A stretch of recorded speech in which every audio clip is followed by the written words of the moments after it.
Welcome दोस्तों। हम महात्मा गांधी काशी विद्यापीठ university के बीसीए के फर्स्ट सेमेस्टर के सी लैंग्वेज पर डिस्कशन कर रहे हैं और इस लेक्चर में आज हम 6 यूनिट पर चल रहे हैं। हमने 4 यूनिट्स तक के सारे वीडियो इस चैनल पे हमने अवेलेबल करा दिए। जिन्होंने नहीं देखा है वो जाकर 4th यूनिट तक के सारे चैप्टर्स को रीड कर सकते हैं और कोई भी कन्फ्यूज़न या कोई क्वेरी हो रिलेटेड सब्जेक्ट्स के तो आप कमेंट ज़रूर करें ताकि हम उनका आंसर आपको दे सकें। अब आप सोच रहे होंगे यूनिट 5 कहाँ गया। एक्चुअली ऐसा नहीं है, यूनिट 5 आपकी पूरी प्रोग्रामिंग बेस्ड है, तो उसके लिए हम एक डेडिकेटेड अलग टॉपिक भी बना रहे हैं जो प्रोग्रामिंग के ही पर्सपेक्टिव से चलेगा। और यूनिट 6 तक में जितने भी पॉसिबल कॉम्बिनेशंस ऑफ प्रोग्रामिंग हो सकते हैं हम लोग सारी डिस्कशन इस चैनल पे उस क्वेश्चन की करेंगे। चलिए वो तो बातें होती रहेंगी। और अब हम लोग बात करते हैं फंक्शन के बारे में। एक्चुअली फंक्शन क्या है और कितने टाइप्स के हैं, क्या करता है, इन सारी चीज़ों पे हम डिस्कशन करेंगे। तो अगर हम बात करें फंक्शन की डेफिनेशन की तो a function is a self content sub program. A function is a self content a function is a self content sub program. इसका मतलब ये होता है कि ये आपके प्रोग्राम को छोटे छोटे हिस्सों में बांट देता है, जिसको हम लोग सब प्रोग्राम कहते हैं। ठीक है, अब फंक्शन का इस्तेमाल करते क्यों हैं, अब हम इस पर डिस्कशन करते हैं। तो हमने अगली लाइन में लिखा, it is reduce the complexity and enhance the readability. अब जैसा कि इस लाइन में यहाँ लिखा हुआ है कि it is reduce the complexity, मतलब कि ये कोई भी प्रोग्राम जब हम बनाते हैं तो उस प्रोग्राम को अगर हमने लाइन से लिखते चले जाएंगे तो वो प्रोग्राम जो है बहुत कठिन हो जाएगा उसको समझना और पढ़ना। इसी कारण से अगर आप अपने इंग्लिश लिटरेचर या हिंदी लिटरेचर की बुक को देखिएगा तो उसमें पैराग्राफ टर्म्स हो जाते हैं। यानी पैराग्राफ मतलब ग्रुप ऑफ लाइन के बाद फिर हम न्यू पैराग्राफ से अपने कंटेंट्स को लिखना या पढ़ना चालू करते हैं। इससे क्या होता है कि आप उस पैराग्राफ को कंप्लीट करने के बाद रुकिए और रुक कर वो पैराग्राफ क्या कहा है उसके बारे में समझिए एंड देन उसका फिर कंटिन्यू कीजिए। तो उसी तरह से प्रोग्रामिंग को लिखने के लिए भी फंक्शन को डिज़ाइन किया गया ताकि आप छोटे छोटे पार्ट्स में यानी सब प्रोग्राम को बनाएं और फिर उसके बाद प्रोग्राम को रन कराएं। इससे 2 चीज़ का फ़ायदा मिलता है कि एक तो हमें पूरी लाइन ऑफ कोड को एक बार में ना लिखकर हम उसको पीस ऑफ लाइन में लिखते हैं, और दूसरा कि उससे पढ़कर हम समझ सकते हैं। जैसे मान लीजिए आपने कोई प्रोग्राम बनाया फंक्शन के माध्यम से और फिर उसके बाद कोई दूसरा बंदा उस प्रोग्राम को समझना चाह रहा हो तो अगर वो फंक्शन से बना होगा तो उसको ईजिली समझ में आ जाएगा। अदरवाइज़ आपकी प्रोग्राम अगर एक थॉरली एक लाइन से आप लिखते चले जाएंगे तो वहाँ पर प्रोग्राम को समझने में पढ़कर कठिनाई होती है। तो बस फंक्शन इसीलिए बनाया गया है ताकि आपका प्रोग्राम इजी हो सके, क्योंकि हमारा जो सी है वो पूरी तरह से फंक्शन ओरिएंटेड ही है। तो इस वजह से इसको हम लोग मॉड्यूलर प्रोग्रामिंग लैंग्वेज भी कहते हैं, क्योंकि यहाँ पर हम जो भी प्रोग्राम बनाते हैं वो टर्म्स ऑफ मॉड्यूल बनाते हैं। छोटे छोटे मॉड्यूल्स को मिलाकर फिर कंप्लीट हम एक प्रोग्राम बना देते हैं। तो इसीलिए फंक्शन का इस्तेमाल सी में बहुत बड़े लेवल पे किया जाता है। चलिए अब हम बात करते हैं फंक्शन की टाइप के बारे में। बेसिकली देखिए फंक्शन के 2 ही टाइप्स होते हैं। बेसिक फंक्शन टाइप्स की बात हो रही है यहाँ पर, ना कि फंक्शन के टाइप। फंक्शन के टाइप हम पढ़ेंगे अभी आगे। तो बेसिक टाइप ऑफ फंक्शन में 2 तरह के फंक्शन आपको मिलते हैं। यानी फंक्शन को टाइप से पूछता है how many types of basic function, तो सिंपली आप कह सकते हैं इट इज़ अ 2 टाइप। पहला होता है लाइब्रेरी फंक्शन, ठीक है, और सेकंड होता है यूज़र डिफाइंड फंक्शन। फिर समझ लीजिए, पहला होता है लाइब्रेरी फंक्शन, दूसरा होता है यूज़र डिफाइंड फंक्शन। अब बात करते हैं लाइब्रेरी फंक्शन क्या होता है। Library function is also known as readymade function, यानी it is also known as readymade function. Readymade का मतलब आप समझ रहे होंगे जो पहले से बना हुआ हो, यानी जब हम सी की इंस्टॉलेशन करते हैं तो उस समय पर जो फंक्शन हमें सी देता है पहले से बनाकर, उसे हम लोग कहते हैं लाइब्रेरी फंक्शन। ठीक है, फिर समझ लीजिए कि जब हम सी को इंस्टॉल करते हैं अपने सिस्टम में तो सी में जो भी अवेलेबल फंक्शन होते हैं जो बने हुए पहले से होते हैं उन्हें हम लोग कहते हैं लाइब्रेरी फंक्शन। जैसे एग्जांपल के तौर पर प्रिंटअप फंक्शन हो गया जो पहले से बना हुआ है, उसी तरह से स्कैनअप फंक्शन है जो पहले से बना हुआ है। स्कैनअप फंक्शन, उसी तरह से गेट सी एच फंक्शन, उसी तरह से CLR SCR function clear screen, उसी तरह से जो है SQRT फंक्शन, बहुत सारे फंक्शन होते हैं तो जो हमें सी में बने हुए पहले से मिलते हैं, और इस तरह के फंक्शन को हम लोग लाइब्रेरी फंक्शन कहते हैं। चलिए ये तो बात हो गई लाइब्रेरी फंक्शन क्या होता है। अब बात करते हैं यूज़र डिफाइंड फंक्शन की। यूज़र डिफाइंड फंक्शन वो फंक्शन होता है जिसमें यूज़र अपने इच्छा अनुसार कोई फंक्शन क्रिएट करे। फिर समझ लीजिए कि यूज़र डिफाइंड फंक्शन वो फंक्शन होता है जहाँ पर यूज़र अपनी इच्छा अनुसार कोई फंक्शन को क्रिएट करता है। यूज़र डिफाइंड फंक्शन, तो user can creates of its own function, user can create of its own function, of its own function by it's will desire. मतलब अगर वो अपनी इच्छा अनुसार कोई फंक्शन बनाता है तो उस फंक्शन को हम लोग कहते हैं यूज़र डिफाइंड फंक्शन। फिर समझ लीजिए कि यूज़र जब अपनी इच्छा अनुसार कोई फंक्शन क्रिएट करता है तो उसे कहते हैं यूज़र डिफाइंड फंक्शन। तो अब ऐसा तो नहीं है कि बिना किसी रूल रेगुलेशन के अपना कोई फंक्शन बना सकते हैं। तो जब भी हम फंक्शन को क्रिएट करेंगे तो उसके लिए हमें 3 तरह के प्रोसेस को अपनाना होगा। तो फिर यहाँ लिख लेते हैं इस लाइन को कि to creating a user defined function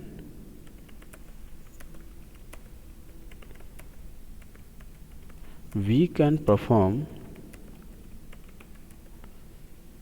3 following thing. ये ध्यान रखिएगा कि ये 3 चीज़ को बिना फॉलो किए आप सी में कोई भी फंक्शन क्रिएट नहीं कर सकते। ठीक है, यानी यूज़र डिफाइंड फंक्शन क्रिएट आप नहीं कर सकते तब तक आप इन 3 चीज़ों को फॉलो ना करो। तो वो 3 चीज़ कौन कौन सी है उसके बारे में डिस्कस करते हैं। आइए पहला टाइप हम बात करते हैं। फर्स्ट टाइप जो होगा वो होगा फंक्शन डिक्लेरेशन। सेकेंड टाइप जो होगा वो होगा फंक्शन कॉल।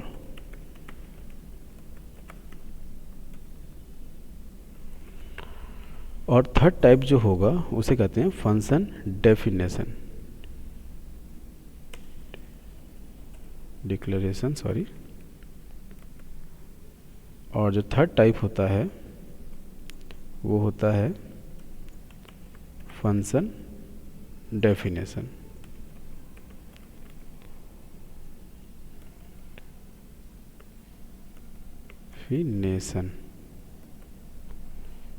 तो चलिए बात कर लेते हैं कि डिक्लेरेशन क्या करता है, फंक्शन कॉल क्या करता है और डेफिनेशन क्या करता है। आइए सबसे पहले तो हम लोग बात करते हैं डिक्लेरेशन की, कि फंक्शन डिक्लेरेशन हम समझते हैं। चलिए इसको पहले समझने के लिए डिक्लेरेशन को हम एक एग्जांपल का सहारा लेते हैं। मान लीजिए कि आप जिस शहर में रहते हो, किसी भी शहर में, तो अगर आपको कहीं घूमने जाना है, मान लीजिए आपको कहीं शिमला या ऊटी या दिल्ली या कहीं भी जाना हो, तो आप अपने फ्रेंड से जो पहले से वहाँ गया हो, आप उससे अगर डिस्कशन कर लेते हैं कि यार मैं शिमला जा रहा हूँ घूमने, तो बताओ शिमला में कौन कौन सी घूमने की जगह है।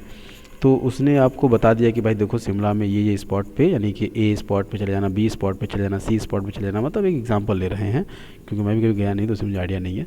तो ऐसे में जो है अब उसने आपको नंबर ऑफ़ स्पॉट बता दिए। अब जब आप वहाँ शिमला में पहुँचोगे तो ऑब्वियस सी बात है कि आपके दिमाग में उसकी बातें तो रहेंगी ही। उसने बताया ही होगा कि यार यहाँ पे जाने के लिए बोला कि बहुत बढ़िया जगह है, वहाँ घूमने लायक है, उस स्पॉट पे चले जाना, वहाँ पे अच्छा जगह है।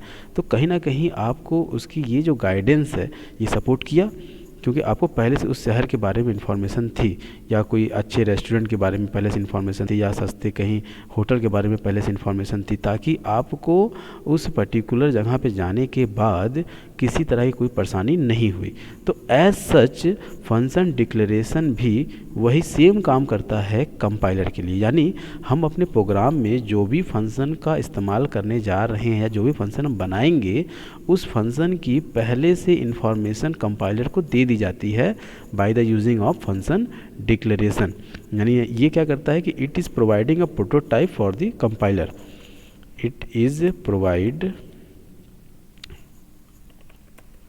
प्रोटोटाइप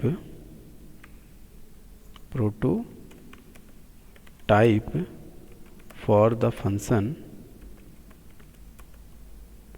फॉर कंपाइलर, यानी ये कंपाइलर के लिए पहले से ही बता देता है कि किस तरह का हमें फंक्शन हम बना रहे हैं, उसका क्या सिग्नेचर होगा, उसका क्या बिहेवियर होगा, वो सारी इन्फॉर्मेशन हम कंपाइलर को पहले से दे देते हैं बाय यूजिंग फंक्शन डिक्लेरेशन। इसका सिंटैक्स देखते हैं। अब अकॉर्डिंग टू सिंटैक्स अगर हम आगे बढ़ते हैं तो यहाँ पर हम देख सकते हैं कि सबसे पहले तो हम यूज़ करेंगे रिटर्न टाइप का। तो हमने यहाँ पर लिख दिया रिटर्न टाइप। फिर उसके बाद हम लिखते हैं फंक्शन का नाम यानी फंक्शन नेम। फिर उसके बाद ब्रैकेट में लिखते हैं डेटा टाइप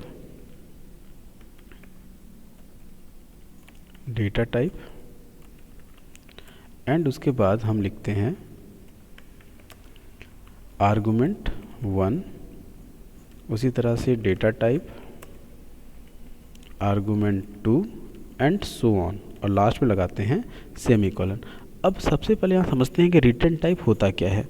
चलिए इसको समझने के लिए आप मेरी बातों पे थोड़ा सा ध्यान रखिएगा। जैसे हमने यहाँ पर 2 + 2 किया, 2 + 2, रिजल्ट क्या आया 4। ये 4 का टाइप क्या है? 4 का टाइप है इंटीजर। उसी तरह से 4.5 प्लस 4.3 और 5.5 ऐड किया तो इसका रिज़ल्ट किस में आएगा? इसका रिज़ल्ट आएगा फ्लोट में। ठीक है, तो जिससे भी मतलब हमारे हमको ये देखना होता है कि हमारा जो प्रोग्राम है उसका रिज़ल्ट किस में आ रहा है। तो जिसमें उसका रिज़ल्ट आएगा उसी को कहते हैं रिटर्न टाइप। ठीक है, और फंक्शन का कोई भी नाम हो सकता है। डेटा टाइप मतलब होता है आर्गुमेंट का मतलब कि आप कितने वेरिएबल्स पे काम करने जा रहे हैं। तो चलिए इस सीक्वेंस में हम आगे बढ़ेंगे तो फिर हम प्रोग्रामिंग के थ्रू और भी समझेंगे चीज़ों को। तो हम यहाँ एक एग्जांपल लेते हैं। रिटर्न टाइप हमने यहाँ पर इंट लिख दिया। उसके बाद जो है हम यहाँ पर करते क्या है कि फंक्शन हम सम ले लेते हैं। अब उसके बाद इंटीजर a, इंटीजर b ले लिया और लास्ट में हमने कर दिया सेमीकोलन। तो ये तो बात हो गई फंक्शन डिक्लेरेशन की। अब हम बात करते हैं सेकंड टाइप की, क्योंकि हमें ध्यान रखना होगा जिस क्रम में हमने लिखा है उसी क्रम में ही आप याद भी कर लो, क्योंकि जब भी हम फंक्शन बनाएंगे तो इसी क्रम में बनाएंगे कि आपको सबसे पहले तो फंक्शन डिक्लेरेशन बनाना होगा, दूसरा फिर फंक्शन कॉल बनाना होगा और तीसरा आपको फंक्शन डेफिनेशन बनाना होगा। ऐसा ना हो कि आप क्रम उल्टा सीधा कर दें, यानी पहले आप फंक्शन डेफिनेशन बनाएं, फिर फंक्शन डिक्लेरेशन करें, फिर फंक्शन कॉल करें, तो डेफिनेटली आपके प्रोग्राम में फिर एरर आने लगेगी। तो इसलिए जिस क्रम में हमने लिखा है उसी क्रम में ही आपको बनाना होगा फंक्शन कॉल, और फिर function declaration, then function call और तीसरा फंक्शन डेफिनेशन। तो चलिए फंक्शन कॉल के बारे में बात करते हैं। तो फंक्शन कॉल क्या कर रहा है? नाम से लग रहा है कॉल हो रहा है, ऑब्वियस सी बात है कि ये किसी न किसी चीज़ को बुलाएगा। तो ये जो फंक्शन आप बनाते हैं उस फंक्शन को अपने प्रोग्राम में कॉल करता है। To call the function in the program, ठीक है, इन द प्रोग्राम। तो सिंपल सी बात है कि जब तक आपको उस फंक्शन को बुलाएंगे नहीं तब तक वो काम आपके प्रोग्राम में करेगा नहीं। ठीक है, सिंपल सी बात है। आप समझिए कि आप अपने रियल लाइफ में भी देखेंगे तो आप एग्जांपल के तौर पर अगर आपका मोबाइल ख़राब हो गया है तो आपको मोबाइल वाले के पास जब आप जाओगे नहीं तो मोबाइल बनेगा नहीं, या आपका लैपटॉप ख़राब हो गया तो आपको मैकेनिक चाहिए ही चाहिए। तो उसी तरह से उस व्यक्ति को आपको अपने घर बुलाना होगा। ठीक है, तो एज़ इट इज़ फंक्शन को, जिस फंक्शन का आपको इस्तेमाल करना है तो उस फंक्शन को हमें बुलाना होता है, अपने प्रोग्राम में लिखना होता है उसका नाम, तभी वो फंक्शन हमारे प्रोग्राम में यूज़ हो सकता है। तो फंक्शन कॉल बस एग्जैक्टली यही होता है, to call the function in the program. इसके लिए हम यूज़ करते हैं सिंटैक्स, देख लेते हैं पहले इसका। तो अकॉर्डिंग टू अगर हम सिंटैक्स बात करें तो सिंटैक्स होता है फंक्शन का नाम आप लिख लिए और उसके बाद आर्गुमेंट लिस्ट बना लिए। क्या है ये, इसकी बातें हम आगे करेंगे। फिलहाल हम लोग एक सिंपल सा ओवरव्यू देख लेते हैं। फंक्शन का नाम हमने सम ले लिया और आर्गुमेंट लिस्ट हमने एक्स और वाई ले लिया। चलिए अब बात करते हैं फंक्शन डेफिनेशन की। ये सबसे इम्पॉर्टेंट होता है किसी भी फंक्शन क्रिएशन के टाइम पे, क्योंकि जितनी भी इम्पॉर्टेंट वर्क होती है वो फंक्शन डेफिनेशन में ही हम लिखते हैं। तो लिख इसका डेफिनेशन इसलिए बन गया टू फंक्शन डेफिनेशन में कि it is carried all major calculation using function definition, यानी जितना भी इम्पॉर्टेंट काम होगा सब आपको फंक्शन डेफिनेशन में ही करना होगा। तो इसका सिंटैक्स देख लीजिए। इसका सिंटैक्स क्या कहता है? अकॉर्डिंग टू सिंटैक्स अगर हम बढ़ रहे हैं तो सबसे पहले तो लिखेंगे रिटर्न टाइप, जैसा अभी पीछे देखा हमने, रिटर्न टाइप हो गया हमारा। उसका फंक्शन का नाम, उसका data type, argument 1 comma data type, argument 2 and so on, और लास्ट में कर्ली ब्रेसेस, और यहाँ पे इसके बनाएंगे फंक्शन बॉडी, यानी ये हो गया फंक्शन बॉडी, और फिर कर्ली ब्रेसेस क्लोज। एग्जाम्पल देख लेते हैं। इसका एग्जाम्पल की अगर हम बात करें तो हमने यहाँ पर एग्जाम्पल में लिखा integer some, integer a comma integer B, और return type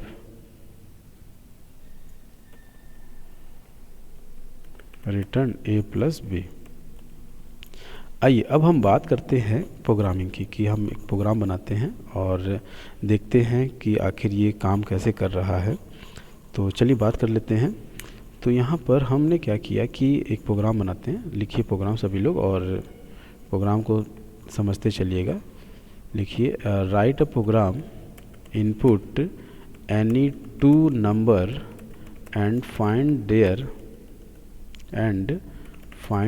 there sum using function. अब हम एक सम का प्रोग्राम बनाने जा रहे हैं, जहाँ पर हम देखेंगे कि फंक्शन से कैसे बनाएंगे। चलिए, जैसा कि हमने आपको बताया कि फंक्शन, यूज़र डिफाइंड फंक्शन बनाने के लिए आपको 3 चीज़ याद रखनी होती है। पहला जो है वो है फंक्शन डिक्लेरेशन, सेकंड हमने बताया था फंक्शन कॉल, और तीसरा हमने बताया था फंक्शन डेफिनेशन। इसको इसी क्रम में ही याद करेंगे तभी आपको समझ में आएगा, अदरवाइज़ आप क्रम को अगर मिसमैच कर लेंगे तो दिक्कत हो जाएगी। डेफिनेशन। चलिए अब हम देख रहे हैं कि input any two number and find their sum. तो प्रोग्राम की स्टार्टिंग हम लोग हैश इंक्लूड से करते हैं, देन stdio.h। अब आगे बढ़ के हम ये देख रहे हैं सबसे पहले कि हमारा 2 नंबर का सम का प्रोग्राम हो रहा है। अगर हम इंटीजर ले लें, 2 इंटीजर नंबर, तो रिजल्ट किस में आएगा? 2 इंट मतलब 2 + 2 करने पे 4 आ रहा है, और 4 का जो टाइप होगा वो इंटीजर होगा। तो इसका मतलब ये है कि जो रिटर्न टाइप होगा वो इंट होगा। फंक्शन का कोई भी नाम हो सकता है, तो लाइक हमने सम ले लिया। उसके बाद हम यहाँ पर इंटीजर, क्योंकि 2 नंबर इनपुट करने हैं, तो मान लीजिए एक नंबर ए पे इनपुट हुआ, एक नंबर बी पे इनपुट हुआ। यहाँ पर इसका मतलब है कि इनपुट वैल्यूज़ रखी जाती है आर्गूमेंट में। अब उसके बाद वॉइड मेन। अब देखिए भूल जाइए कि आप फंक्शन से प्रोग्राम को बना भी रहे हैं। अब यहाँ पर सिंपल जैसे आप नॉर्मल प्रोग्राम बनाते हैं, एक्स वाई जेड आपने 3 वेरिएबल ले लिया, फिर यूज़र को मैसेज पास किया कि प्लीज़ इनपुट 2 नंबर, और पहला नंबर आपने इनपुट करा लिया एक्स पर, और दूसरा में इनपुट करा लिया वाई पर, यानी m% x और m% y। जैसे ही आप इनपुट करते हैं, इनपुट के ठीक बाद आपको यूज़ करना होगा फंक्शन कॉल को। तो z = फंक्शन का नाम आपने लिखा है सम, और जो आपने इनपुट किया है बस उसी को इसमें फंक्शन कॉल में पास करना होता है, बस इसको आपको ध्यान रखना है। और उसके बाद प्रिंटअप, और फिर यहाँ पर आपने एक मैसेज लिख दिया सम ऑफ 2 नंबर = %d, और यहाँ पे हो गया z, और फिर इसका कर्ली ब्रेसेस क्लोज। अब हम बनाएंगे फंक्शन डेफिनेशन को। देखिए इस लाइन पर ये जो हमने बनाया है ये पहला पॉइंट है, यानी कि फंक्शन डिक्लेरेशन, और ये जो लाइन हमने बनाया है ये दूसरा लाइन है, और इसको हम लोग कहते हैं फंक्शन कॉल। और जो तीसरा बचा हुआ है, यानी अब हम outside of the main function बनाते हैं, उसको हमेशा ध्यान रखिए। तो इंट, उसके बाद यहाँ पे हो गया sum, integer a comma integer b, and now curly braces, और यहाँ पर यूज़ करेंगे हम लोग रिटर्न कीवर्ड का, रिटर्न a + b, और ये हमारा कर्ली ब्रेसेस क्लोज। आइए अब इस प्रोग्राम को देखते हैं और समझते हैं कि प्रोग्राम चल कैसे रहा है। सो देखिए इस लाइन को हम लोग कहते हैं फंक्शन डेफिनेशन, इसको भी याद रखिएगा, इसको कहते हैं हम लोग फंक्शन डेफिनेशन। तो आइए अब देखते हैं ये प्रोग्राम हमारा कैसे चल रहा है। तो सबसे पहले तो आप देख सकते हो कि यहाँ पर आपने सबसे पहले कंपाइलर कहाँ आता है? मेन पे आता है। ये हमेशा ध्यान रखिए, कंपाइलर कहाँ आएगा? मेन पे आया। मेन पे आने के बाद इसने 3 वेरिएबल डिक्लेयर किया एक्स वाई जेड। ये यूज़र को मैसेज पास किया प्लीज़ इनपुट 2 नंबर, यूज़र के पास मैसेज चला गया। अब यूज़र ने इनपुट किया एक्स पे वैल्यू और वाई पे वैल्यू। तो हमने सपोज़ की वैल्यू इनपुट किया 4 और 5। सपोज़ कीजिए कि हमने एक्स पे 4 लिया और वाई पे 5 लिया है। अब जैसे इस लाइन पे आएगा कंपाइलर आपका, तो तुरंत ये सम नाम के फंक्शन को सर्च करेगा। तो सम नाम का फंक्शन आपने बनाया हुआ है इस जगह पर डेफिनेशन उसकी, तो यहाँ से आपका कंपाइलर उठ कर सीधे इस सम नाम के फंक्शन के ऊपर आ जाएगा। एक्स में जो वैल्यू आपने लिया था उसको पास कर देगा इस ए के पास, और जो वाई में आपने इनपुट किया था उसको पास कर दिया इस बी के पास। अब देखिए ए की वैल्यू भी 4 हो गई और बी की वैल्यू 5 हो गई, क्योंकि आपने एक्स में 4 और बी में 5 वाई में 5 इनपुट किया था। अब यहाँ पर 4 और 5 को जोड़ देगा, यानी 4 + 5 करेगा तो क्या रिजल्ट आएगा 9। और अब ये जो है 9 रिज़ल्ट जहाँ से इस फंक्शन को कॉल किया गया था उसी जगह पे ये वैल्यू को भेजेगा, यानी कि आपकी जो पूरी वैल्यू है उठकर वापस यहाँ पर आ गई। और अब ये जो 9 है जेड के पास हो गया स्टोर, यानी जेड के पास क्या आ गया 9, और हमने 9 को यहाँ पे कर लिया प्रिंट, जहाँ आपका रिज़ल्ट आ गया 9।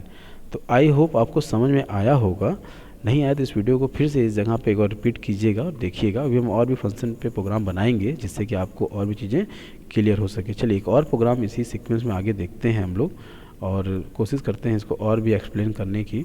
इस कोड को टाइप कीजिए, रन कराइए ताकि आपको प्रैक्टिस हो, और कुछ प्रोग्राम्स बिना देखे ही बनाने की हैबिट में डालिए ताकि आप फंक्शन के प्रोग्राम को अच्छे से समझ सकें। चलिए इसी सीरीज में आगे बढ़ते हैं, लिखते हैं write a program input L and B and find area of rectangle, यानी अब हमें निकालना है एरिया ऑफ रेक्टेंगल को।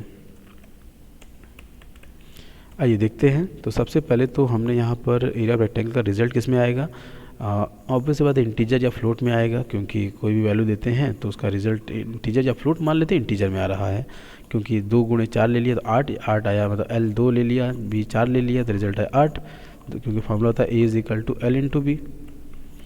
ठीक है, आपने L पे लिया 2, B पे लिया 4, रिजल्ट आएगा 8। 8 एज ए इंटीजर टाइप हो गया, यानी रिटर्न टाइप जो लेंगे, यानी प्रोग्राम की स्टार्टिंग हैश इंक्लूड से होगी, देन उसका stdio.h, उसका रिटर्न टाइप में आपने इंट ले लिया।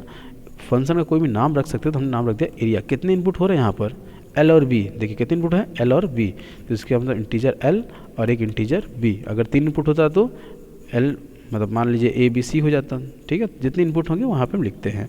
उसका वॉइड मेन हो गया। देन उसके बाद जो है आप अब इसको भूल जाइए जो ऊपर हमने फंक्शन बनाया है।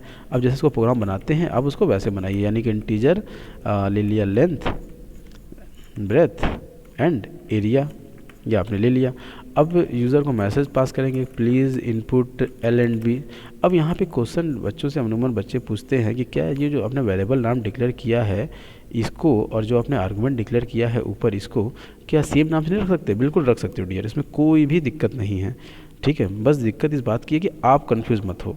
आप यहाँ पर चाहो तो L और B भी ले सकते हो, चाहो तो यहाँ पर कोई दूसरा वेरिएबल भी ले सकते हो, बट लोगों की चीज़ें क्लियर रहे इसलिए हम उसको अलग अलग लिखते हैं। आप चाहो तो एक ही नाम से भी लिख सकते हो, कोई दिक्कत नहीं आएगी। क्यों नहीं आएगी, हम आगे डिस्कस करेंगे इस पर। तो अब यहाँ पर आपने इनपुट करा लिया स्कैनअप %d, एक बार इनपुट करा लिया %, लेंथ पे, और एक बार इनपुट करा लिया %, ब्रेथ पे।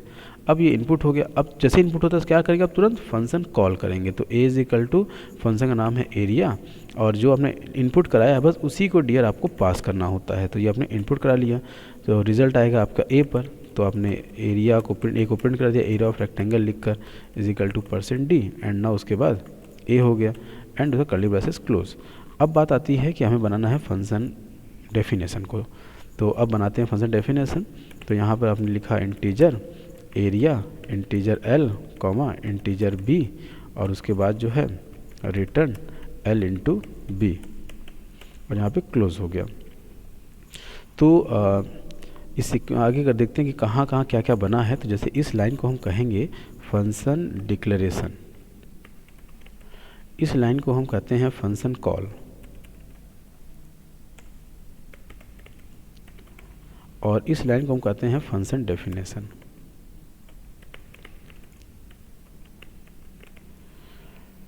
तो डियर ये तो बात हो गई। अब हम समझते हैं कि प्रोग्राम चल कैसे रहा है। चलिए, तो सबसे पहले तो हमने बताया कंपाइलर कहाँ आता है, ऑलवेज मेन पे आता है। यस एग्जैक्टली, याद रखिए कंपाइलर कहाँ आएगा, मेन पे आएगा। मेन पे आने के बाद 3 वेरिएबल डिक्लेयर किया, पहला लेन नाम से, दूसरा br नाम से, तीसरा a नाम से। अब 3 वेरिएबल डिक्लेयर हो गए। फिर यूज़र को ये मैसेज पास किया कि please input L and B। अब यूज़र के पास ये मैसेज चला गया। अब यूज़र ने L और B पे इनपुट किया। मान लीजिए L पे इसने दिया 4 और B पे दिया इसने 5 फॉर एग्जाम्पल। अब जब ये नीचे कंपाइलर आता है इस लाइन पे, तो ये एरिया नाम के फंक्शन को सर्च करेगा, देखेगा कहाँ आपने एरिया नाम का फंक्शन बनाया। तो देखा कि प्रोग्राम के नीचे जो है वो एरिया नाम का फंक्शन यानी इस जगह पे बना हुआ है। तो जैसे अपने एरिया नाम का फंक्शन वो पाएगा, तुरंत लेन की वैल्यू को इस एल को भेज देगा, यानी इस एल के पास आ गया 4। उसी तरह से जो है इस बी आर की वैल्यू को इस बी में भेज देगा, और बी आर में इनपुट किया था आपने 5, तो यानी बी की वैल्यू हो गई 5। अब उसके बाद यहाँ पर जब आएगा कंपाइलर हमारा, तो ये दोनों को प्रोडक्ट कर देगा, और प्रोडक्ट 4 इंटू 5 होता है 20, यानी अब 20 रिजल्ट आ गया। अब ये जहाँ से इसको बुलाया गया था ये उसी जगह पे वैल्यू को भेज देगा, यानी कि वैल्यू को जब ये इसी जगह से बुलाया गया था और इसी जगह पे उसने वैल्यू को भेज दिया। कितना भेजा? 20, यानी अब ए की वैल्यू हो गई 20। और यहाँ पर फिर नेक्स्ट टाइम जब कंपाइलर आया हमारा, तो आने के बाद इसने ए की वैल्यू को 20 प्रिंट कर दिया। तो आई होप आपको समझ में आया होगा। अगर नहीं आया है तो चलिए हम फिर एक तीसरा एग्जांपल देखते हैं आप सभी के लिए, ताकि आपको और भी क्रिस्टल चीज़ें समझ में आ सकें। तो चलिए बात करते हैं थर्ड एग्जांपल की तरफ हम। अब यहाँ पर हमने लिखा नेक्स्ट प्रोग्राम, राइट प्रोग्राम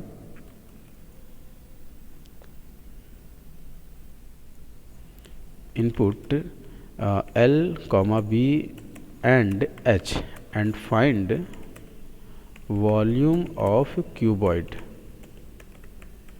ठीक है, हमें निकालना है वॉल्यूम ऑफ क्यूबॉइड। फॉर्मूला होता है V = L × B × H, जैसा हम जानते हैं। तो चलिए, जैसा कि यहाँ पर सबसे पहले प्रोग्राम की स्टार्टिंग हम करेंगे हैश इंक्लूड से stdio.h, उसके बाद हम यूज़ करेंगे वॉइड मेन,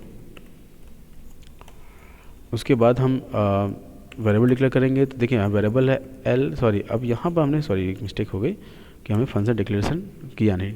तो फंक्शन डिक्लेरेशन करते हैं तो रिजल्ट हमेशा ऑब्वियस होता है न्यूमेरिक में ही आ रहा है।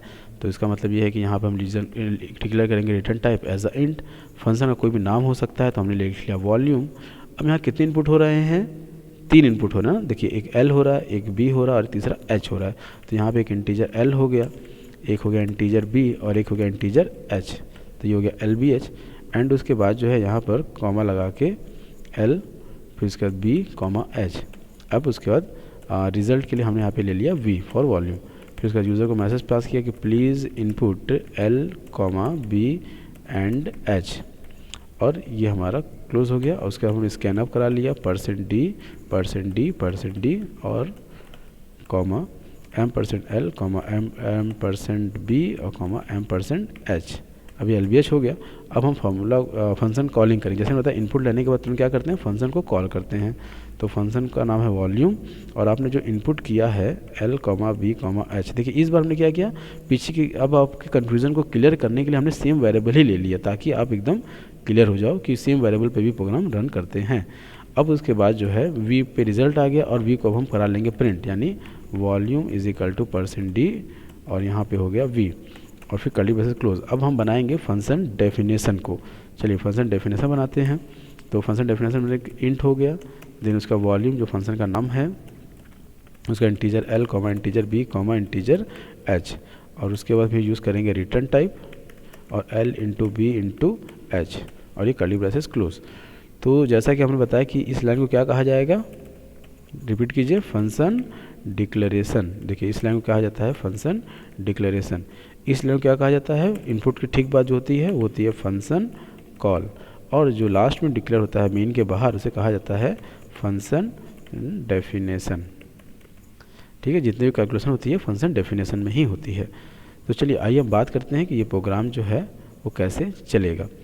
तो जैसा कि हम देख सकते हैं कि सबसे पहले जो है हमारा कंपाइलर अगेन कहाँ पे आता है? इस मेन पे आएगा। समझिए इसको, सबसे पहले कंपाइलर हमारा मेन पे आता है। फिर यहाँ पर L, B, H और V नाम का वेरिएबल डिक्लेयर कर लेगा। उसके बाद यहाँ पर यूज़र को मैसेज पास होगा कि please input L, B and H।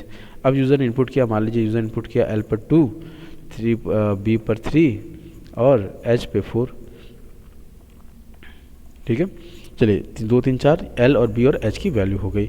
अब तुरंत जब कंपाइलर यहाँ आएगा तो ये वॉल्यूम नाम के फंक्शन को सर्च करेगा, कहाँ आपने वॉल्यूम नाम का फंक्शन बनाया है। तो जो आपने बनाया हुआ है इस पोजीशन पे, यानी अब आपका जो कंपाइलर है वो यहाँ से उठ के यहाँ आ जाएगा, और अब इस L की वैल्यू को ट्रांसफ़र कर देगा इस L के पास, इस B की वैल्यू को ट्रांसफ़र कर देगा इस B के पास, और इस H की वैल्यू को ट्रांसफ़र कर देगा इस H के पास। यानी एल में कितना आपने इनपुट किया था 2, तो यहाँ कितना आ गया 2। बी में कितना इनपुट किया था 3, तो यहाँ इस बी में आ गया 3। एच में कितना इनपुट किया था 4, तो यहाँ आ गया 4। उसी तरह से अब ये कैलकुलेशन करेगा और रिजल्ट आ जाएगा 24। और ये 24 यानी जहाँ से इस फंक्शन को बुलाया गया था ये उसी जगह पे 24 को भेजेगा, जो आपने यहाँ से भेजा, यानी यहाँ से बुलाया गया था। तो 24 जो है वो आकर इस वी पे स्टोर हो गया और फिर हमने वी को यानी वी की वैल्यू को यहाँ पर शो करा दी। तो आई होप आपको यहाँ तक समझ में आया होगा। अब इसके आगे का टॉपिक जो हम लोग नेक्स्ट वीडियो में कवर करेंगे, क्योंकि ये वीडियो बहुत लंबी हो जाएगी, नहीं तो आप प्रोग्रामिंग को रोक कर स्टॉप करके प्रोग्राम को नोट कीजिए, फिर इसको रन कराइए, और अगर कोई फॉल्ट आती है तो ज़रूर से बताइए, कमेंट कीजिए। तब तक के लिए अपना ख्याल रखिए, परिवार का ख्याल रखिए। मिलते हैं नेक्स्ट लेक्चर्स में। धन्यवाद।